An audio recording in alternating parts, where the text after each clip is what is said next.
ایک اور چیز ہوتی ہے کہ بہت سارے مرد دوستوں کو وقت دیتے ہیں، پارٹی میں جانے کے لیے ٹائم دیتے ہیں، بزنس میں ٹائم دیتے ہیں، لیکن اپنی بیوی کو ٹائم نہیں دیتے۔ کبھی کبھی تو کچھ لوگ یہاں تک کہتے ہیں یار 3 دن ہوئے میری بیوی سے ابھی تک میں نے بات نہیں کی، پتہ نہیں وہ کیسے رہ پاتی، مجھے تو حیرت ہوتی ہے۔ انہیں اتنا وقت نہیں ہوتا کہ اپنی بیوی سے بات کریں۔ میں آپ سے پوچھنا چاہتا ہوں، وہ گھر بار چھوڑ کر، ماں باپ چھوڑ کر اللہ عز و جل اور اس کے پیارے حبیب صلی اللہ علیہ وسلم پر بھروسہ کر کے آپ کے رشتے میں آ چکی ہے، اب آپ مجھے بتائیے آپ انہیں ٹائم نہیں دیں گے اور آپ اگر اس کی بات نہیں سنیں گے، آپ اس سے بات نہیں کریں گے تو وہ اپنے دل کی محبت بھری بات کرے گی کس سے؟ اس لیے کہ یاد رکھیں، ہر بات ہر عورت ہر کسی سے نہیں کر سکتی۔ یاد رکھیں، ہر بات ہر عورت ہر کسی سے نہیں کر سکتی۔ کچھ باتیں ماں اپنے بچے سے کر سکیں گی، کچھ باتیں ماں، کچھ باتیں عورت اپنے ماں باپ سے کر سکے گی، لیکن ساری باتیں اگر وہ کسی سے کر سکتی ہے تو ایک ہی شخص ہے جو اس کا شوہر ہے، اور وہ بھی پیار کرنے والا شوہر اگر ہو تو اس کے سامنے سے اس کی کوئی بات چھپی بھی نہیں رہے گی، ہر بات وہ اپنے شوہر کو کر کے اپنے دل کا بوجھ ہلکا کر لے گی۔ لیکن آج کا مرد اپنی بیوی کو ٹائم نہیں دیتا، اگنور کرتا ہے۔ بس اوقات تو ایسا ہوتا ہے کہ دوسری عورتوں کے لیے اس کے پاس ٹائم ہوتا ہے، ان سے بات کرتا ہے، رشتہ دار کی، فلاں کی بیوی سے، فلاں کی بہن سے، فلاں کی اس سے بات کرنے کے لیے اس کے پاس ٹائم ہے، وقت ہے، سب کچھ ہے، لیکن بیوی کے۔ اور پھر وہ لڑکی جب کہتی ہے فون کر کے تمہارے ہسبینڈ کا مجھے فون آیا تھا، تو وہ سر پکڑ کے بیٹھ جاتی ہے، میرے ہسبینڈ کو میرے لیے ٹائم نہیں، ادھر فون کرنے کے لیے ٹائم ہے۔ آپس میں کانفلکٹ، آپس کے اندر دشمنی، آپس میں عدم اعتماد کا سلسلہ شروع ہو جاتا ہے۔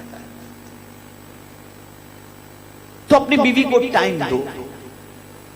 آپ اگر کسی وجہ سے سفر پر رہتے ہیں تب بھی کم از کم دن میں 5، 7، 8 مرتبہ اپنی بیوی سے فون پر بات کر کے خیر و عافیت معلوم کرو، اس کی فکر کرو، اس کے بارے میں غور کرو، اس کے حال چال معلوم کرو۔ یہ کرنے کی وجہ سے آپ دونوں کے درمیان انڈرسٹینڈنگ بھی ہوگی اور ایک دوسرے کے درمیان اعتماد کا ماحول بھی انشاءاللہ العظیم۔ اپنی بیوی کی کسی ضرورت کو پورا کرنے کے لیے نکلے تو آپ جانتے ہیں اس کے عوض میں اللہ بہت کچھ عطا کرتا ہے۔ حضرت موسیٰ کلیم اللہ علیہ الصلاۃ والتسلیم جب ان کی بیوی سارہ امی سے تھی، پیگنیٹ تھی، اور جب وہ نکلے تو ٹھنڈی بے پناہ تھی۔ ابھی حضرت موسیٰ علیہ السلام کو تاج نبوت نہیں عطا کیا گیا تھا، اور جب ٹھنڈی پڑی، بہت ٹھنڈی لگنے لگی، تو حضرت سارہ نے حضرت موسیٰ علیہ السلام سے عرض کیا کہ میرے سرتاج مجھے بہت ٹھنڈی لگ رہی ہے، میرے لیے کہیں سے کچھ آپ آگ کا انتظام کریں تاکہ میں اس کا سیک لوں اور اس کے ذریعے میں ٹھنڈی کو دور کرنے کی کوشش کروں۔ حضرت موسیٰ علیہ السلام آگ کی تلاش میں نکلے، کس کے لیے؟ بیوی کے لیے۔ بھئی آپ جواب دیں تو مجھے اطمینان ہوگا کہ سمجھ رہے ہیں۔ کس کے لیے تلاش میں نکلے؟ بولیے، بیوی کے لیے۔ بیوی کی تکلیف کو دور کرنے کے لیے حضرت موسیٰ علیہ السلام آگ کی تلاش میں نکلے، تو آپ نے دیکھا کہ کوہ طور پر کوئی چیز چمک رہی ہے، تو آپ نے سمجھا یہ شاید آگ ہے۔ حضرت موسیٰ علیہ السلام جیسے وہاں پہنچے، اللہ کو حضرت موسیٰ کی یہ ادا اتنی پسند آئی کہ کوہ طور پر اللہ نے ان کو نبوت کا تاج عطا فرما دیا۔ مفسرین فرماتے ہیں اس سے یہ بات سمجھ میں آتی ہے کہ اگر بیوی کی جائز پریشانی کو دور کرنے کے لیے کوئی شوہر اگر گزرتا ہے، جاتا ہے، محنت کرتا ہے، مشقت کرتا ہے، تو اس کے عوض کے اندر اللہ تعالیٰ اس پر انعام و اکرام کی بارشیں نازل فرماتا ہے۔ تو یہ بیوی کے لیے کسی چیز کی خریدی کے لیے جانا یا اس کی ضرورت، وہ بیمار ہے اسے لے کر ہاسپٹل جانا، اس کا علاج و معالجہ کرانا، یہ بیوی کی غلامی نہیں ہے، یہ بیوی کا حق ہے، اور اس کے عوض کے اندر اللہ عز و جل بے پناہ برکت عطا فرماتا ہے۔ ہم پوری دنیا میں بہت اچھے ہوں، دنیا ہماری تعریف کے پل باندھتی ہو، لیکن خدا کی قسم سب سے اچھا وہ ہے جسے حضور اچھا فرماتے ہیں.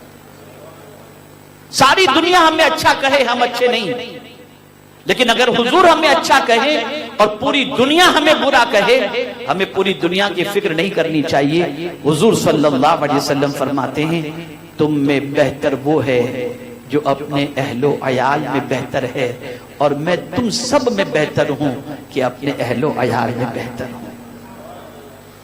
اچھا وہ ہے جو اپنے بیوی بچوں کے ساتھ اچھا سلوک کرے. بیوی روتی ہو، تڑپتی ہو، بلکتی ہو، پریشان ہو، اور ہم اس کی فکر نہ کریں، تو میں یہ سمجھتا ہوں دنیا بھلے ہمیں اچھا کہے لیکن حضور کے نزدیک ہم اچھے نہیں ہیں. حضور صلی اللہ علیہ وسلم کے نزدیک وہ شخص سب سے اچھا ہے، بہت اچھا ہے، جو اپنے اہل و عیال میں اچھا ہے. اس لیے ہمیں چاہیے کہ ہم اپنے بیوی بچوں کے ساتھ. تیسری چیز، کبھی اپنی بیوی کے سامنے کسی اور عورت کی تعریف نہ کرنا. یہ بہت اہم چیز ہے. وہ فلاں کی بیوی تو کھانا اچھا بناتی ہے، وہ کہتے ہیں پھر وہیں چلے جاؤ. وہ فلاں کی بیوی تو بہت خدمت کرتی ہے، وہ فلاں کی بیوی تو بہت اچھے کپڑے دھوتی ہے.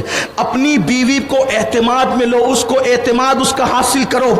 اس لیے کہ فلاں کی بیوی کی تعریف میں پوری کتاب لکھ دو گے تو بھی اس سے آپ کو کوئی فائدہ نہیں ہوگا، لیکن یہاں دو جملے تعریف کے بول دو گے بیچاری بچھ جائے گی. وہ محبتوں کو چاہتی ہے، پیار چاہتی ہے، لیکن یہاں تو جب دیکھو اس کی بہن یہ کرتی ہے اور اس کی بیوی یہ کرتی ہے اور اس کی پھپھی وہ کرتی ہے، اس کی خالہ وہ کرتی ہے. آپ گھر میں آئے یا آگ لگانے آئے ہیں، یاد رکھیے عورت کی فطرت ہے، عورت اپنے سامنے کسی کی تعریف کو پسند نہیں کرتی. واللہ ام المومنین اما عائشہ صدیقہ رضی اللہ تعالیٰ عنہ وہ مقدس خاتون ہے جس کے بستر پہ قرآن نازل ہوتا ہے، جس کی نکاح سے پہلے جبریل امین جس کی تصویر مصطفیٰ جان رحمت کو پیش کرتے ہیں کہ ان کے ساتھ نکاح کرے، اللہ کا حکم ہے، جس کو مفتی چار ملت میرے نبی نے بنایا، جو اپنے وقت کی فقیہ اعظم تھی، جو اپنے وقت کی عظیم محدثہ تھی، جو اپنی وقت کی عظیم مدبرہ تھی، جو اپنی وقت کی عظیم مفسرہ تھی، جو اپنے وقت کی عظیم مدبرہ تھی، جو اپنی وقت کی عظیم جب وہ استاد تھی، کئی تابعین کی استاد تھی، کئی صحابہ کی استاد تھی، لیکن اس کے باوجود بھی میرے آقا علیہ السلام جب ام المومنین حضرت خدیجہ کی تعریف کرتے تو آپ غیرت فرماتے. میں یہ نہیں کہوں گا کہ برا مانتی تھی، لیکن یہ ضرور کہوں گا کہ غیرت فرماتی تھی، اور غیرت مومن کا خاصہ ہے. ایک دن عذرائے غیرت کہہ دیا یا رسول اللہ، اللہ نے آپ کو اتنی خوبصورت بیویاں دی ہے، آپ کیا وہ سرخ گالوں والی بڑھیا کو یاد کرتے ہیں؟ لیکن قربان میرے نبی صلی اللہ علیہ وآلہ وسلم نے پوری امت کو پیغام دے دیا کہ بیوی تم سے جدا ہو کر قبر میں چلی جائے پھر بھی اس کی تعریف کرو، تاکہ دنیا میں رہے گی تعریف سن کر اس کا دل خوش ہوگا، قبر میں رہے گی تعریف سن کر اس کی روح خوش ہوگی. خراج عقیدت پیش کرو. اللہ اکبر. میرے نبی نے جب ام المومنین نے غیرت کی فرمایا عائشہ خدیجہ کے بارے میں آئندہ میرے ساتھ اس طرح کی گفتگو نہ کرنا. واللہ جیسی بیوی خدیجہ تھی ویسی کوئی بیوی نہیں تھی. جب لوگوں نے مجھے جھٹلایا تو اس نے میری تصدیق کی، جب لوگوں نے مجھے محروم کیا اس نے اپنے مال سے میری مدد کی، جب لوگوں نے مجھے تکلیف دی اس نے مجھے تسلیاں دی، اور اللہ اکبر سب سے پہلے وہ ایمان لائی. اس طرح ان کی فضیلت بیان فرمایا اور فرمایا مجھے جتنی بھی اولادیں ہوئی اللہ نے خدیجہ کے بدن سے عطا فرمائی. حضرت عمر ابن عبدالعزیز علیہ الرحمت والرضوان جب خلافت کے منصب پر فائز ہوئے تو بہت ساروں کا پہلے سے ٹیکس وصول کی ہوئی رقم موجود تھی. تو آپ نے سوچا کہ یہ رقم جن کی ہے ان کو لوٹا دی جائے. تو آپ نے اپنے بیٹے سے، چونکہ بہت عابد و زاہد تھے ان کے صاحبزادے حضرت عمر ابن عبدالعزیز رضی اللہ تعالیٰ عنہ، بہت عابد و زاہد تھے اور بہت چھوٹی سی عمر میں انتقال بھی کر گئے، غالباً 18 سال کی عمر میں انتقال کر گئے. تو حضرت عمر ابن عبدالعزیز نے اپنی مجلس مشاورت کے سامنے یہ بات رکھی، بیٹا بھی بیٹھا ہوا تھا، کہ میں سوچتا ہوں جن کا مال ہے ان کو جو ہے عصر کے بعد سب کا مال سب کو لوٹا دیا جائے. اور یہ بات انہوں نے فرمائی ظہر سے پہلے، تاکہ ظہر کے بعد قیلولہ کر لیں اور عصر کے بعد تقسیم کر دیں. بیٹے نے جب یہ سنا کہ ابا یہ فرما رہے ہیں کہ عصر کے بعد مال تقسیم کر دیں گے اور ظہر کے بعد ابا قیلولہ فرمائیں گے، تو فوراً بیٹے نے ٹوکا اپنے باپ کو. ادباً عرض کرتے ہیں اپنے ابا سے، حضور کیا آپ یہ ضمانت دے سکتے ہیں کہ عصر تک زندہ رہیں گے؟ بس اتنا سننا تھا. حضرت عمر ابن عبدالعزیز رضی اللہ تعالیٰ عنہ نے فرمایا اللہ تیرے جیسا بیٹا سب کو عطا فرمائے. اور پھر آپ نے اعلان فرما دیا، لوگ آئے اور رقم لے کر کے چلے گئے. تو یہ تربیت تھی. اور وہ بہت اچھا بیٹا ہے جو اپنے باپ کو دین کے سلسلے میں مدد کرتا ہے، تعاون کرتا ہے. یہ بات آپ کے ذہن نشین ہونا چاہیے کہ حج کا فرض ہوا. حج کی جو فرضیت ہوئی ہے وہ 8 ہجری کے اندر ہوئی. یہ فرضیت ہے. لیکن اللہ کے حبیب صلی اللہ تعالی علیہ وآلہ وسلم ہر سال حج کرتے تھے. جب اللہ کے حبیب علیہ السلام نے ہجرت نہیں فرمائی تھی، اس لیے کہ حج کبھی رکا نہیں. زمانے جاہلیت میں حج ہوتا تھا، بلکہ کفار و مشرکین بھی حج کرتے تھے. اور پہلا حج فرضیت کے بعد جو ادا کیا گیا وہ سیدنا ابو بکر صدیق رضی اللہ تعالیٰ عنہ کی امارت میں ادا کیا گیا. آپ کو امیر الحج بنا کر کے بھیجا گیا. اس طریقے سے 9 ہجری میں پہلا حج مسلمانوں نے ادا کیا. اس وقت اللہ کے حبیب صلی اللہ علیہ وآلہ وسلم تشریف نہ لے جا سکے، اور 10 ہجری میں اللہ کے حبیب علیہ الصلوۃ والتسلیم نے حجۃ الوداع کو یعنی کہ حج فرمایا. اور یہ حضور علیہ السلام کی زندگی کا ظاہری آخری حج تھا. حالانکہ سب اہل سیرت اور مومنین اس کو حجۃ الوداع کہتے ہیں، یعنی آخری حج حضور علیہ السلام کا. لیکن صوفیہ اور عشاق کہتے ہیں کہ حضور علیہ السلام کا کوئی حج حجۃ الوداع کیا ہے. ہمارے آقا علیہ الصلوۃ والتسلیم اللہ کے اذن سے اب بھی حج میں شامل ہوتے ہیں.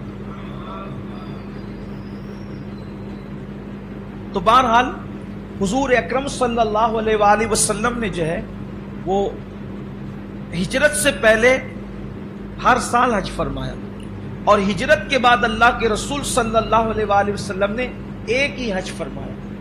اور پہلا حج سیدنا صدیق اکبر رضی اللہ تعالیٰ کی عمارت میں ادا کیا. وہ لوگ جن کو اللہ کی کتاب نہ دیکھنے کا خیال ہے اور نہ اللہ کی کتاب کے پڑھنے کا جذبہ ہے، وہ لوگ اچھی طریقے سے ذہن میں رکھیں.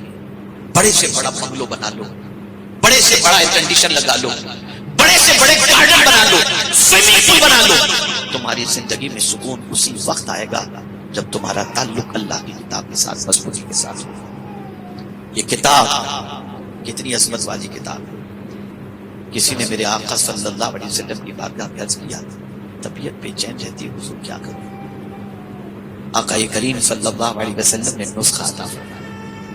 ارشاد فرمایا وضو کر کے مسجد میں جاؤ، اور اگر وہاں درس قرآن کی محفل چل رہی ہو تو بیٹھ جاؤ.